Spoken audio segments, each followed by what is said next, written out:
The wind screamed through the valley like a dying animal, carrying sheets of snow that turned the world into a blind white hell. Lieutenant Commander Garrett Thorne pressed himself against the frozen boulder, feeling the cold seep through 3 layers of tactical gear. His breath came in sharp bursts, crystallizing instantly in the sub-zero air. Contact, rear, 200 meters and closing. Petty Officer First Class Marcus Reeves shouted over the roar of wind and gunfire. Bravo 2 had walked straight into a meat grinder. What should have been a simple document recovery operation had turned into a full-scale ambush. 52 hostiles professionally trained, well-equipped, and utterly merciless. They'd emerged from concealed positions in the rocky slopes like wolves sensing wounded prey. The explosion had come without warning. Chief Petty Officer Dylan Pierce had been securing the perimeter when the first RPG struck, throwing him 15 feet into a snowbank. His left leg was shattered, bone visible through torn fabric. Petty Officer Second Class Nathan Cross had dragged him to cover behind the Humvee, taking shrapnel across his back in the process. Now both men lay bleeding in the snow, their red blood stark against the white ground. "Thorne, we've got a problem." Special Warfare Operator Travis Montgomery crawled up beside the lieutenant commander, his face grim beneath his snow-dusted helmet. "Radars picking up sniper teams. Range 2,100 meters. Elevated position on the ridge." Thorne felt his stomach drop. 2,100 meters. In perfect conditions, with a Barrett M82 and a world-class marksman, that shot was difficult. In a blizzard, with visibility measured in feet rather than yards, with wind gusts hitting 40 miles per hour, impossible. "Can we countersnipe?" Thorne already knew the answer. Montgomery shook his head. "Not in this weather. Hell, I can barely see 50 meters. They've got thermal scopes, probably Russian SVDs or Dragunovs. They can wait us out, pick us off one by one when the wind clears." Another bullet cracked past, too close. Thorne could hear the distinctive whip crack of high-velocity rounds cutting through the storm. The enemy was probing, testing their defenses, learning their positions. How long until evac? Petty Officer Jacob Sullivan called from his position near the disabled Humvee. 40 minutes minimum, Thorne replied. "Chopper can't fly in this visibility." "We don't have 40 minutes, sir." Special Warfare Operator Liam Patterson was applying pressure to Cross's wounds, his hands slick with blood despite the freezing temperature. "Cross is going into shock. Pierce needs a surgeon, not a field medic."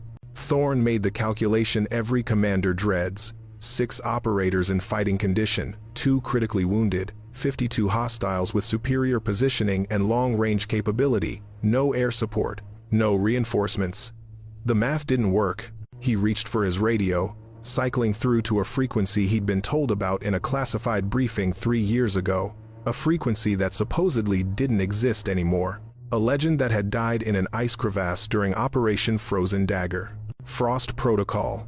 Frost Protocol. This is Bravo 2 Actual, grid November 742 Echo. 50-plus hostiles, 2 critical casualties, pinned down by sniper teams at 2,100 meters. Request immediate assistance. Over. Static. Just the howl of wind and the distant crack of enemy rifles. Montgomery stared at him. "Sir, that frequency?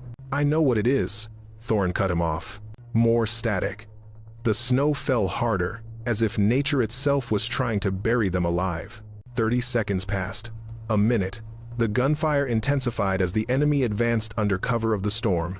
"It was worth a try," Montgomery said quietly, "but she's been dead for 3 years." Thorne kept the radio keyed, hoping against hope. The legend of Frost Widow had circulated through special operations communities like ghost stories around a campfire. A female sniper who'd achieved the impossible multiple confirmed kills beyond 2,000 meters in Arctic conditions, who'd single-handedly held off an entire company while a pinned-down Ranger battalion evacuated, who'd been seen falling into a glacial crevasse during her extraction. Her body never recovered. The stories said she was unstoppable. They also said she was dead.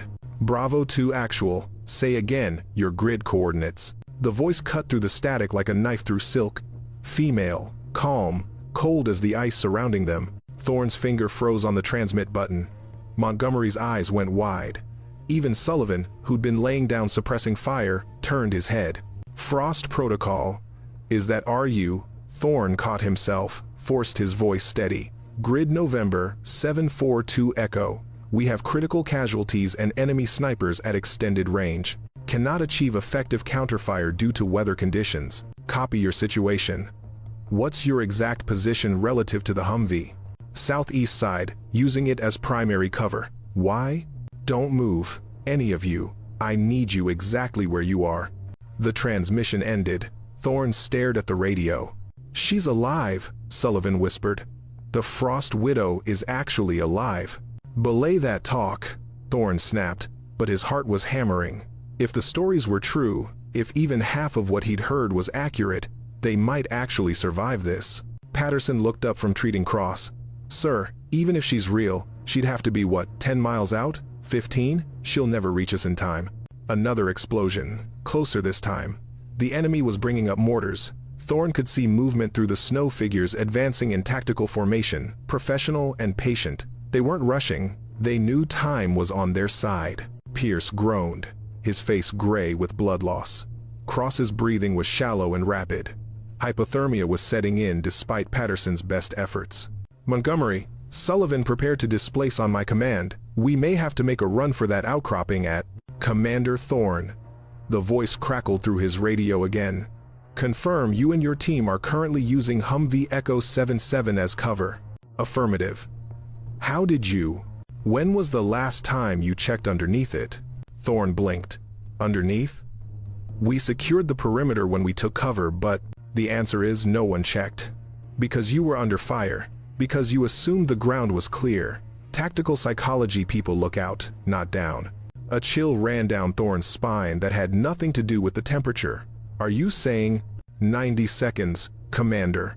Keep everyone exactly where they are, and tell your man on the northwest corner to stop pointing his rifle at the Humvee's undercarriage. I'm not the enemy. Montgomery had indeed shifted position, his weapon aimed low. He glanced at Thorne, who nodded slowly. Montgomery raised his barrel skyward. The seconds ticked by like hours. The wind howled. The snow fell. The enemy advanced, and somewhere beneath their feet, impossible as it seemed, Frost Widow was already there. 3 years earlier, in a different mountain range, but under the same merciless sky, Aria Hale had learned what it meant to die and refuse. She'd been born Aria Christine Hale in a small Montana town where winter lasted 8 months, and the other 4 were just preparation for the next freeze. Her father, Randall Hale, had been a hunting guide who could read wind patterns like some people read books. Her mother, Catherine, had been a competitive shooter before a car accident ended her career. Aria had grown up understanding that survival wasn't about strength, it was about patience, observation, and the absolute refusal to panic when everything went wrong. The army had recognized her talent immediately. Sniper school had been almost easy. The real education came in the mountains of Afghanistan, then the frozen wastes of the Arctic Circle during joint NATO operations. She'd earned her call sign during Operation Frozen Dagger. A Ranger battalion had been ambushed in a narrow valley, pinned down by enemy forces on 3 sides. Standard procedure was to call in air support, but cloud cover was too thick. Artillery would risk hitting friendlies. They needed someone who could reach out and touch the enemy commanders personally. Aria had been attached to a different unit 15 miles away. She'd heard the distress call and made a decision that should have been above her pay grade. She'd taken her rifle, her spotter, a young specialist named Derek Walsh, and disappeared into the storm. What happened over the next 6 hours became classified material. What wasn't classified was the result. 27 Rangers evacuated safely. 43 confirmed enemy casualties at ranges between 1,800 and 2,400 meters. In a blizzard. At night. Derek had died during the extraction. An RPG strike had thrown him off a cliff face. Aria had tried to save him, anchoring herself with climbing gear, reaching down into the darkness. His glove had slipped from her grasp. She'd heard him scream, then nothing. She should have retreated then. The mission was complete. But grief and rage had driven her forward. She'd continued hunting enemy stragglers for another 2 hours, until her ammunition ran out and the enemy knew exactly where she was. The final stand had been on a glacier, surrounded, outnumbered. She'd fought with her sidearm until that ran dry, then with a knife, then with her bare hands. The ice had cracked beneath her feet during the last struggle. She'd felt herself falling, the world spinning, the cold rushing up to claim her. The fall should have killed her. The crevasse was nearly 100 feet deep, its walls blue ice slick as glass. She'd hit an outcropping 30 feet down, felt ribs crack, tasted blood. Then the world went dark. When she woke, it was to absolute silence and complete darkness. Her night vision goggles were gone, her radio was shattered, her rifle, her precious, custom-built M110, was nowhere within reach. It took 2 days to climb out of that crevasse. 2 days with broken ribs, a dislocated shoulder, and frostbite creeping through her extremities. 2 days of finding handholds in ice, of inching upward, of refusing to let the darkness win. When she finally emerged, delirious with hypothermia and pain, she found her rifle. It had fallen separately, landing in a snowdrift, frozen solid but intact. The rescue teams had already left. They'd searched for 3 days, found blood and torn equipment, and declared her dead. Statistically, they were right. No one survived a fall like that in those conditions. Arya had stumbled through the wilderness for a week before reaching an abandoned weather station. She'd treated her own wounds with veterinary supplies left behind by researchers. She'd hunted for food. She'd survived. And when she was finally strong enough to make it back to civilization, she'd faced a choice: return to a world that had declared her dead or stay dead and free. She chose freedom. The woman who had been Arya Hale ceased to exist in official records. Frost Widow became a ghost story, a legend, a myth told to rookie snipers to inspire them. The real Arya built a cabin in the remotest part of the mountain range. She monitored military frequencies, listened to the wind, and waited, because some part of her knew that the mountains weren't done with her yet. That one day, someone would need her again. That day had come when she heard Garrett Thorne's desperate call. She'd been 17 miles away when the transmission came through. In that weather, 17 miles might as well have been 100 for a normal person. But Arya Hale had stopped being normal the day she climbed out of her own grave. She'd moved through the storm like a force of nature, traveling in ways that would have killed anyone else. She'd anticipated where the SEAL team would be, calculated their likely defensive position, and arrived 2 hours before they called for help. She'd been lying in the snow beneath their Humvee since before the first shot was fired, waiting for the moment they would need her most. Now that moment had come. Incoming. Mortars. Sullivan's warning came a split second before the first shell hit. The explosion threw up a geyser of snow and frozen earth 20 meters from their position. The shock wave rattled Thorne's teeth. A second shell followed, closer. The enemy was walking their fire in, adjusting for wind and terrain. "We need to move." Montgomery grabbed Pierce under the arms, started to drag him. "Negative," Thorne shouted. "She said don't move." "She's not here, sir. We're sitting ducks." A third mortar shell landed on the far side of the Humvee, close enough that shrapnel pinged off the armor. Sullivan returned fire blindly into the storm, but it was useless. They were shooting at ghosts, while the enemy had their exact coordinates. Cross coughed blood. His lips were blue. Patterson looked up at Thorne with desperate eyes that said what they both knew. "Minutes, not hours." "Commander, we have to." Montgomery's words were cut off by the sharp crack of a rifle shot, incredibly close, from beneath the Humvee itself. The sound was unmistakable. A 300 Winchester Magnum, maybe. 338 Lapua. The kind of round that could reach out past a mile and still punch through body armor. Thorne dropped flat, bringing his weapon around. Sullivan did the same. For a heartbeat, everyone froze, expecting an attack from below. Instead, they heard the metallic scrape of someone moving through snow. Then a voice, muffled but clear. "Mortar team at 1-800 meters, bearing 270 degrees, down." Thorne's radio crackled. The same voice, clearer now. "That's one. You have approximately 85 seconds before they reload and fire. I suggest you use that time to not panic when I emerge." "Emerge from where?" Sullivan whispered. His answer came as a figure rolled out from beneath the Humvee's chassis. At first, Thorne thought it was a pile of snow given human shape by his desperate imagination. The figure was entirely white clothing, gear, even the rifle that came sliding out first. Only when it stood did he realize he was looking at a person. Not just a person, a woman. She was average height, lean in the way of long-distance runners or marathon swimmers. Her face was wrapped in a white balaclava that left only her eyes visible, gray eyes that seemed to absorb light rather than reflect it. Every inch of her was covered in adaptive winter camouflage that made her nearly invisible against the snow. But it was the rifle that made Thorne's breath catch. A heavily modified M110 with a custom barrel, an integrated suppressor, and optics that looked like something from a defense contractor's wet dream. The entire weapon was painted white, covered in a thin layer of frost, as if it had been stored in a freezer for years. Sullivan couldn't finish the sentence. Busy, the woman Arya said simply. She moved with liquid efficiency, flowing from prone to kneeling to a stable shooting position behind the Humvee's front quarter panel. Lieutenant Commander Thorne, I need you to update me on casualty status. Precise words, no speculation. Her voice was calm. Not artificially calm, not putting on a brave face, just genuinely, impossibly serene in the middle of hell. Chief Pierce, shattered femur, significant blood loss. Petty Officer Cross, shrapnel wounds to upper back and thorax, possible punctured lung, going into hypothermic shock. Thorne heard himself responding automatically, falling into the rhythm of someone who expected to be obeyed. Time sensitive? Cross has maybe 10 minutes. Pierce will last longer but need surgery. Arya nodded once. She made a minute adjustment to her scope. Then we finish this in 8. There's 52 of them, Montgomery said. Entrenched positions. Snipers at 2,100 meters. Yes, I heard. There were 52. She paused. Now there are 51. The mortar team was 2 men. One is dead. The other is trying to decide whether to keep firing or run. Give him a moment.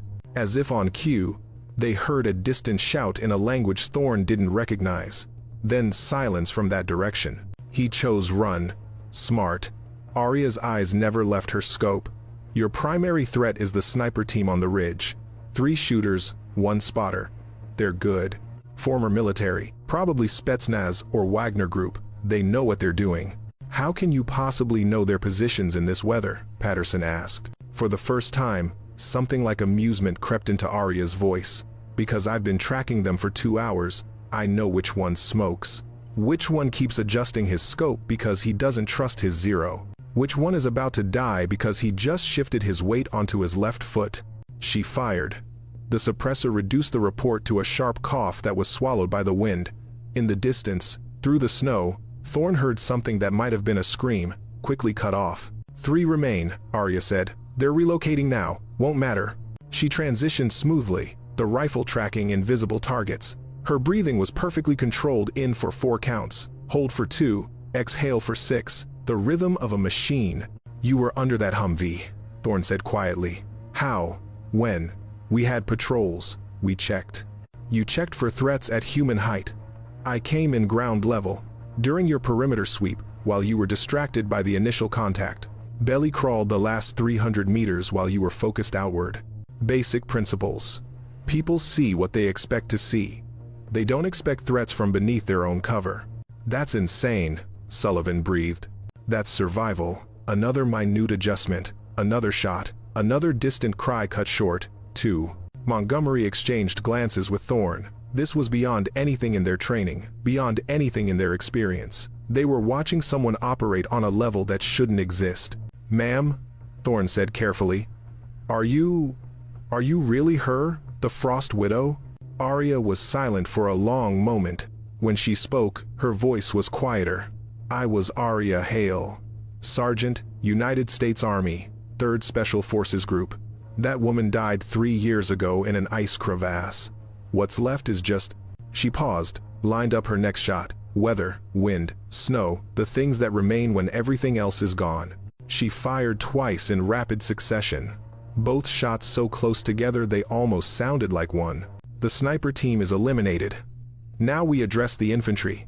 The enemy hadn't expected their Overwatch to die. Thorne could hear the confusion in their communication, could sense the hesitation in their advance. They'd been relying on those snipers to pin down the Americans while they maneuvered into killing positions. Now the equation had changed. Arya shifted her position, moving to the rear of the Humvee. She settled into a prone position that looked uncomfortable, but which she held with absolute stillness. Her breathing slowed even further. The wind howled around her, but she seemed to exist in a pocket of perfect calm. 50 meters northeast, she said quietly. You have a soldier carrying an RPG-29. He's their heavy weapons specialist. When I fire, he's going to try to hit this Humvee. I need someone to put rounds near him, not on him, near him. Make him flinch. Sullivan nodded, adjusted his position. On my shot, Arya said. The silence stretched. Thorne couldn't see what she saw. The snow was too thick, the visibility too poor. For all he knew, she was aiming at nothing. Then she fired. The suppressor coughed. Sullivan opened up with his M4, spraying bullets into the approximate area Arya had indicated. Through the storm, incredibly far away, Thorne heard a sound like a hammer hitting meat, then someone screaming in agony. Then the distinctive boom of an RPG firing wildly, the rocket-propelled grenade detonating harmlessly against a cliff face 200 meters off target. RPG team neutralized, Arya reported. Their commander is attempting to reorganize. He's behind the large boulder, northern approach, roughly 400 meters out. He has a radio and he's currently calling for reinforcements. Can you take him? Thorne asked. Not from this angle. The boulder provides total cover. But he has to step out eventually. Everyone does. She made a fractional adjustment to her scope. In the meantime, we thin the herd. What followed was the most disturbing display of marksmanship Thorne had ever witnessed. Arya would identify a target somehow, impossibly, seeing through conditions that turned the world into a white void. She would make her calculations, account for wind, snow, temperature, air pressure, the Coriolis effect. Then she would fire, and men would die. She didn't miss, not once. Every shot was a hit. Every hit was lethal or incapacitating. She moved through their formation like death itself, unseen and unstoppable. 12 down, she murmured. 13, 14. The enemy began to realize something was terribly wrong. Their advance faltered.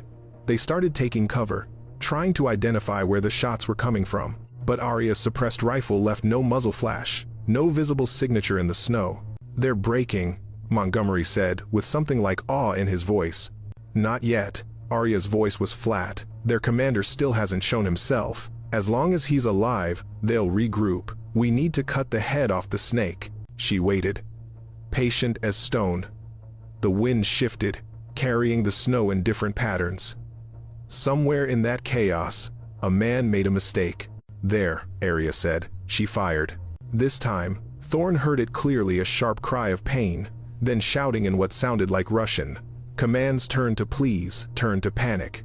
Commander down, they're scattering. Give them 30 seconds, then I need your team to prepare for displacement. We're moving Cross and Pierce to the Humvee. Can it still drive? Montgomery checked. Engines intact, but the front axle took damage. We can move, but not fast. Fast enough. We only need to get 200 meters north, to the outcropping. There's a small cave system there, natural cover, defensible position. We hold until your extraction arrives. You plan this? Thorne asked. I planned 12 different scenarios. This was option 7. Not the best outcome, but survivable. She was already moving, helping Patterson lift Cross into the Humvee's rear compartment. Her movements were efficient, professional, but Thorne noticed something. When she touched Cross, checking his wounds, her hands were gentle. There was humanity there, buried deep but present. Sullivan, Montgomery provide cover. Thorne, drive. I'll take rear security. Arya grabbed her rifle, moved to the back of the Humvee. On my mark, we move, fast and smooth. They're disorganized, but they're not gone. Some of them will try to rally. Thorne climbed into the driver's seat. The engine turned over on the second try, coughing to life despite the cold.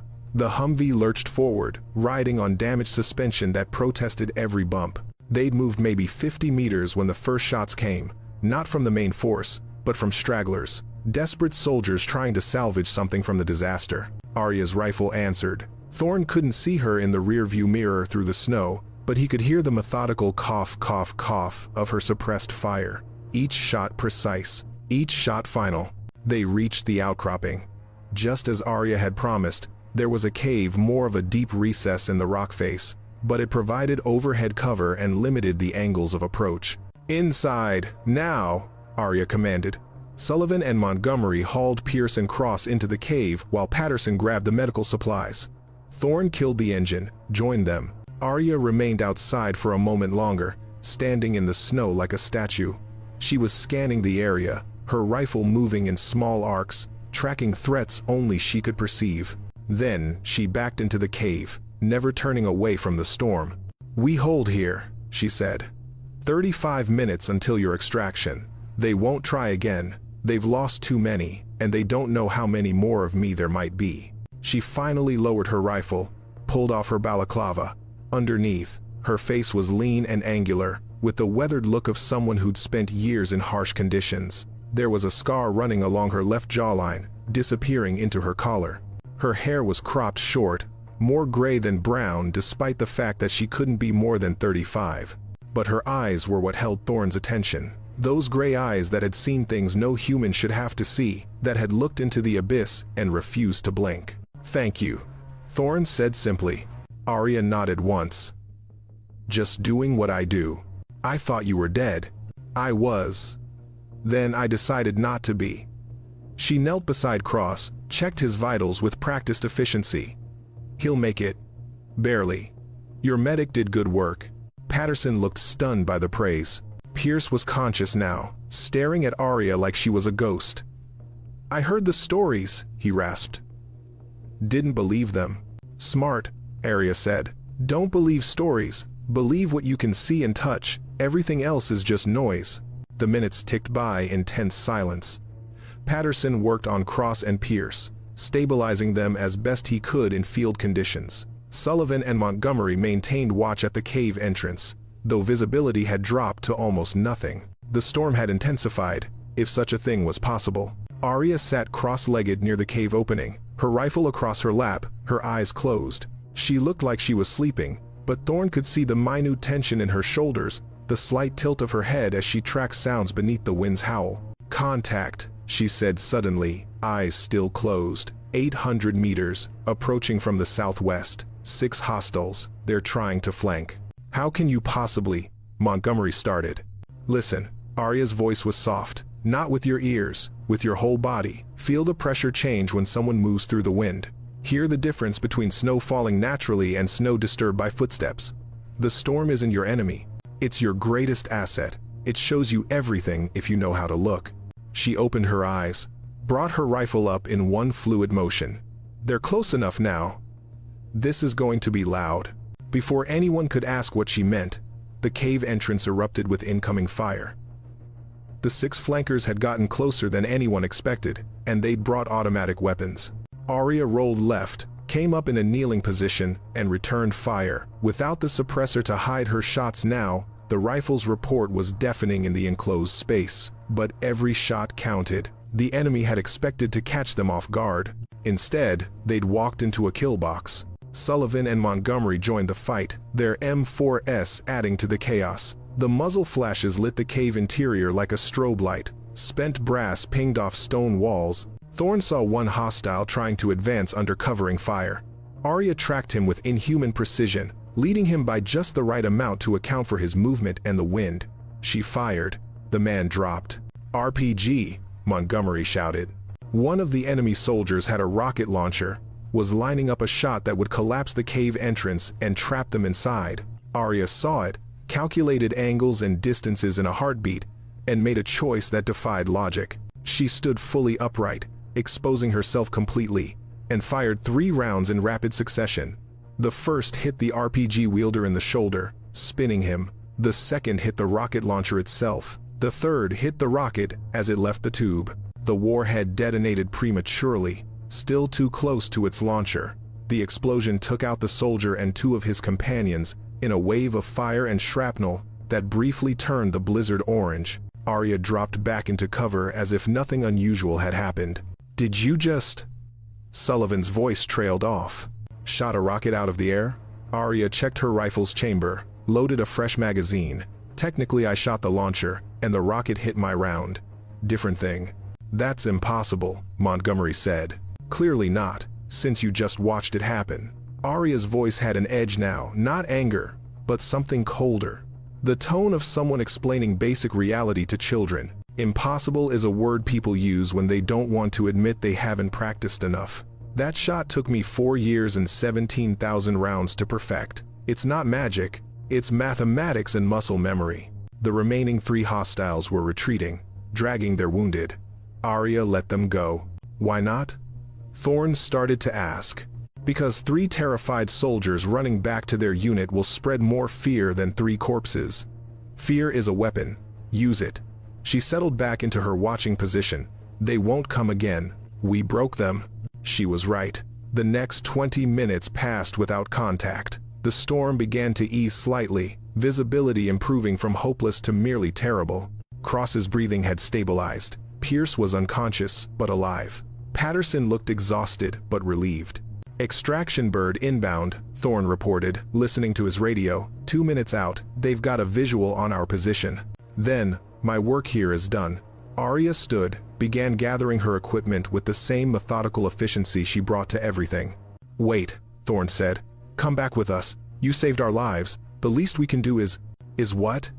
Give me a medal? Put me in a debriefing room? Write reports about how the dead woman came back to life? Arya shook her head. I chose this, Commander. I chose to stay gone. That choice doesn't change because I helped you. You're not just helping us, you could be helping others. How many teams are out there right now, in situations like this, who don't have he struggled for the right word, a guardian angel? Arya's smile was sad. I'm not an angel. Angels are innocent. I'm just. She looked out at the storm, at the snow that had been her home for 3 years. I'm the cold. I'm the wind. I'm what happens when you refuse to stop even after you should be dead. And that's not something that fits in your world anymore. The sound of helicopter rotors began to cut through the wind. The extraction team was close. At least tell us how to reach you, Montgomery pleaded. If we need you again, you won't need me. You're SEALs. You're the best in the world. This was just bad luck and bad timing. Arya shouldered her rifle. But if you do find yourself in a storm, with enemies closing in, and no way out, look down. Look beneath. Look in the places where no one should be able to survive. Sometimes you'll find me there. She pulled her balaclava back up, becoming faceless again. The helicopter was overhead now, beginning its descent. Frost Widow, Thorne called after her. Will we see you again? She paused at the cave entrance. A white figure against white snow. If you're very lucky, Commander. No, you won't. Because if you see me again, it means you're in the kind of trouble that requires the impossible. Then she stepped into the blizzard and vanished. Literally vanished. One moment she was there, the next she was gone, absorbed by the storm as if she'd never existed. The helicopter landed, medics rushed in, Cross and Pierce were loaded onto stretchers. The pilot was shouting questions about hostiles and threat levels. Thorne stood at the cave entrance, staring into the snow where Arya had disappeared. He could see the footprints leading away from the cave, could track them for maybe 20 feet before they became indistinguishable from the natural drifts. Sir? Sullivan touched his shoulder. We need to go. Yeah. Thorne turned away from the storm. Yeah, let's go home. But as the helicopter lifted off, banking through the wind toward safety, Thorne kept his eyes on the mountains below. Somewhere in that white wilderness, a ghost was walking. A legend was real, and the storm had teeth. The debriefing took 6 hours.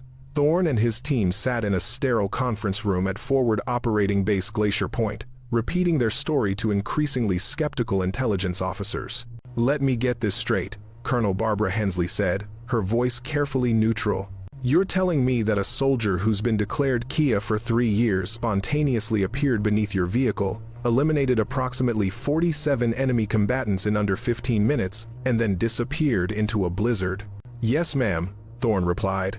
That's exactly what happened. And you have no physical evidence of her presence? No equipment she left behind? No DNA samples? Nothing? She was thorough, ma'am. She policed her brass, left nothing behind except... Montgomery pulled out his phone, showed the photos he'd managed to snap. The images were grainy, taken in poor light through heavy snow. They showed a figure in white, holding a rifle, but the details were indistinct, the face completely obscured. This could be anyone, Hensley said. One of your own team members, for all we can prove. With respect, ma'am, we know what we saw, Sullivan interjected. We know who saved our lives. Captain Marcus Brennan, the intelligence officer seated beside Hensley, leaned forward. The problem, gentlemen, is that what you're describing is tactically impossible. The ranges you're citing, the accuracy in those conditions, the timing, it's beyond human capability. Way beyond. We've got the bodies to prove it happened, Thorne said quietly. You've got bodies with bullet wounds, yes, which could have come from any number of sources. The enemy was operating in a blizzard too. They could have been experiencing friendly fire, confusion, panic. Brennan pulled out a file. What you don't have is any concrete proof that this Frost Widow actually exists. Thorne felt anger rising. Are you calling us liars? I'm saying you were in an extremely high-stress situation. 2 of your men were dying. You were outnumbered and outgunned. The human mind does remarkable things under that kind of pressure. It creates narratives to make sense of chaos. Maybe you had help from an unknown friendly unit. Maybe the enemy's cohesion broke down for other reasons. Maybe you weren't there. Montgomery cut in, his voice hard. Maybe you didn't see what we saw. Hensley raised a hand, cutting off the argument. Gentlemen, no one is questioning your courage or your competence, but we can't write official reports based on ghost stories. We need facts. The fact is, our men are alive, Patterson said. The fact is, we walked into an ambush that should have killed us all, and we walked out. The fact is, someone helped us, someone with capabilities beyond anything in our training manuals. Whether you want to believe that someone was Arya Hale or not, those are the facts. The room fell silent. Finally, Hensley sighed. Off the record, she said, I hope you're right. I hope there is someone out there with those capabilities, watching over our people. But on the record, officially, your team survived due to superior tactics, favorable weather changes, and enemy disorganization. Anything else is speculation. What about the Frost Protocol frequency? Thorne asked. That's classified. That's real. Brennan and Hensley exchanged glances. That frequency was retired when Sergeant Hale was declared Kia. If someone answered on it, we'll investigate. But my preliminary analysis suggests you may have experienced radio interference that your stressed minds interpreted as, Sir, with all due respect, that's bullshit. Montgomery's voice was flat. We know what we heard. We know what happened. Noted, Hensley said coolly. But unless you can produce this woman, or evidence that would hold up to scrutiny, the official record stands. You're dismissed. They walked out of the debriefing in silence, each man lost in his own thoughts. The sun was setting over the mountain range, painting the snow in shades of red and gold that seemed inappropriate for such a cold place. They think we're crazy, Sullivan said finally. They think we're traumatized, Montgomery corrected. Which is worse? Thorne stopped walking, turned to face his team. Cross and Pierce had been evacuated to Germany for surgery, but the rest of them were here, intact, alive, because of her. Do you believe it? He asked. Do you believe she was real? I felt her check my wounds, Patterson said quietly. I saw her shoot a rocket out of the air. I watched 47 men die because she decided they should. Real doesn't begin to cover it. The question is what we do now, Montgomery said. They're not going to officially acknowledge her. They're going to bury this whole thing under classified stamps and incident reports. Thorne thought about Arya standing in the snow, her gray eyes calm as death itself. He thought about the way she'd moved, the way she'd known things no one should be able to know.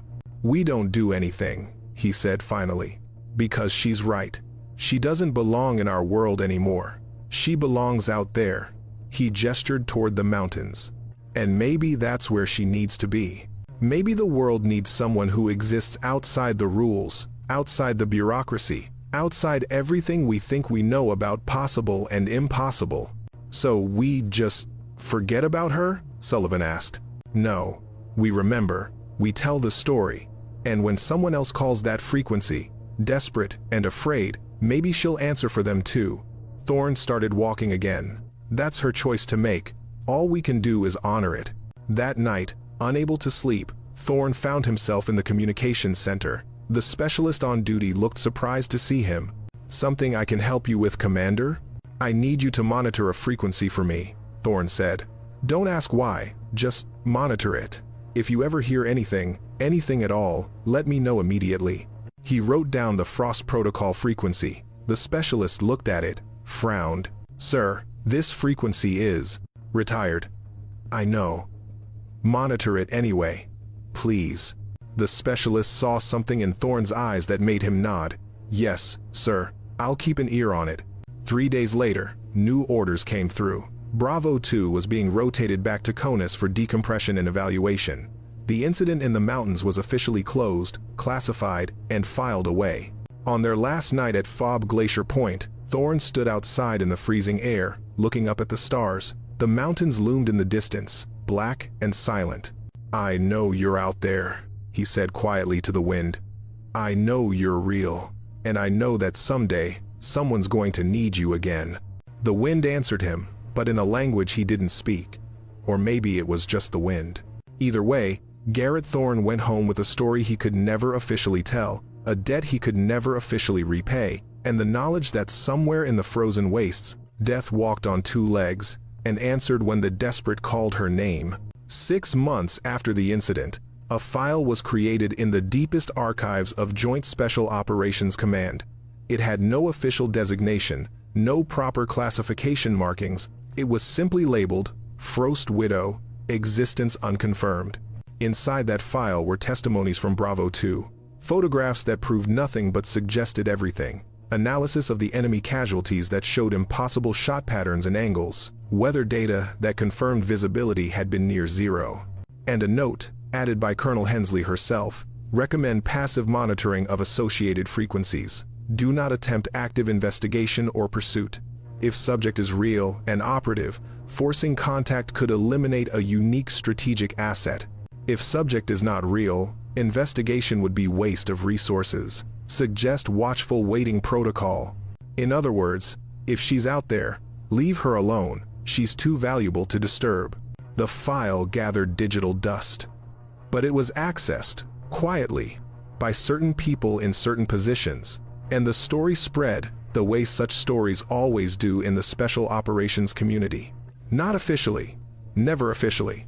Just word of mouth between operators who understood that the world contained mysteries they might never solve.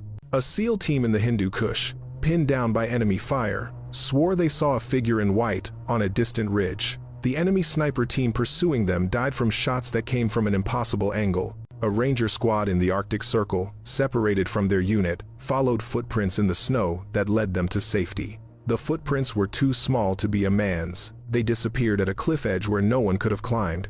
A Delta operator, conducting reconnaissance in the Himalayas, reported hearing a woman's voice on his radio warning him about an ambush. When he checked his communication logs, there was no record of the transmission. The reports were filed, noted, never acted upon.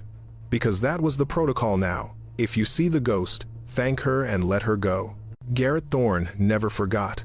He kept that frequency programmed into every radio he carried. He never used it again, never needed to, but he kept it there, a lifeline to something beyond the possible. On a cold December night, 2 years later, he was leading another mission in another mountain range. The snow was falling, visibility dropping, and Thorne felt the familiar weight of command pressing down on him. His radio crackled, just static at first. Then, unmistakably, a voice. "Storm's coming, Commander. Bad one. Adjust your route 30 degrees north. Trust me." Thorne didn't hesitate. "North 30 degrees. Move out." His team looked at him questioningly but obeyed. They'd learned to trust his instincts. 30 minutes later, they heard the avalanche behind them, burying the route they would have taken. "Thanks," Thorne whispered into his radio. No response. Just the wind. But in the distance, through the snow, he thought he saw a figure standing on a ridge, white on white. There one moment, gone the next. In her cabin buried deep in the wilderness, Arya Hale cleaned her rifle. The weapon gleamed even in the dim light of her oil lamp. Every part maintained to perfection, every mechanism checked and rechecked. Her radio sat nearby, always on, always listening. She monitored 17 different military frequencies now, tracking operations across 3 continents. Most of the time, she simply listened, gathering information, understanding the battlefield. But sometimes she heard something that required action, a call for help that she alone could answer, a situation that demanded the impossible. And when that happened, she would gather her equipment, step out into the cold, and become what the world needed her to be. Not a soldier, Not anymore. Something else. Something colder. Something that lived in the spaces between life and death, between possible and impossible, between the storm and the silence. She was the Frost Widow. The legend that refused to die. The ghost that saved lives. And as long as storms kept falling and soldiers kept fighting, she would be there. Watching. Waiting. Ready. Because some debts could never be repaid. Some wounds never healed. And some people were meant to exist in the cold, where normal rules didn't apply. Arya checked her ammunition count, verified her equipment, and prepared for the next call. It would come. It always did. And when it did, she would be ready. Always ready. In the mountains, the snow began to fall again,